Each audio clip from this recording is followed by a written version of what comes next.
من أهم مميزات إنك تكون غني غنى فاحش إنك تقدر تغني وترد على نفسك.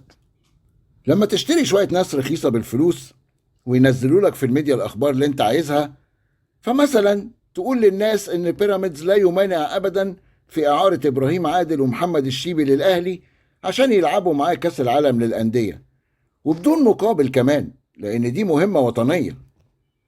شفت إزاي بشوية فلوس تقدر تغني وترد على نفسك وتركب كبير القوم جميلة؟ كل ده حصل والأهلي صاحب الشأن نفسه ما يعرفش أي حاجة عن الهري ده، وما طلبش ومش هيطلب حاجة من بيراميدز، وتغور أي حاجة من ناحيتهم. شيبي إيه ده اللي هناخده معانا كأس العالم؟ انتوا اتهبلتوا في دماغكم. برضو لما تكون معاك فلوس كتير مش عارف تعدها ومش عارف انت جايبها منين أصلا، فتقدر تروق على الجهات اللي بتنظم المسابقات، فتلاقي بقى اتحاد الكورة والرابطة في حالة تشجيع دائم للاستثمار الرياضي، والحرص الدائم على استمراره لاستمرار الترويق على الكل، وهو كله بيسترزق وبياكل عيش. وزي ما قال إيهاب الكومي، كل الترتيبات بتتجهز لفوز بيراميدز بالدوري. وقالها بصراحة إنه عنده الدليل، بس هو مش عايز يتكلم دلوقتي.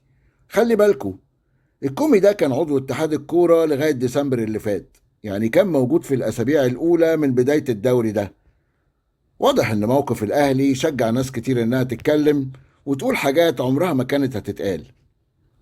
وطبعا الليلة دي كلها برعاية كابتن توجيه أحمد ملك التظبيط.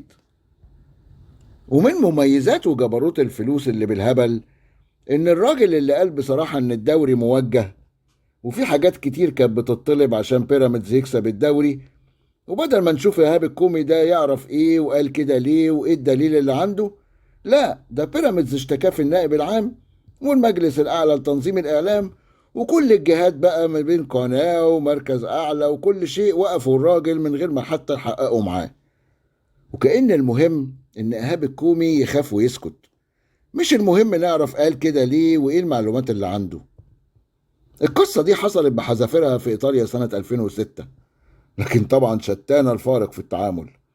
في إيطاليا عملوا تحقيقات وفي 4 فرق نزلوا درجة تانية: لاتسيو ريجينا وفيورنتينا واليوفنتوس، وده لثبوت تلاعبهم في النتائج. الموضوع برضو كان ابتدى يتعرف من شوية اعترافات لناس زي ما الكومي عمل كده.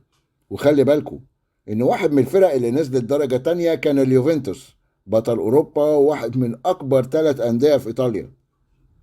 إنما إحنا عندنا الوضع مختلف. الفلوس عندنا تخلي الظالم مظلوم وتداري على بلاوي كتيرة.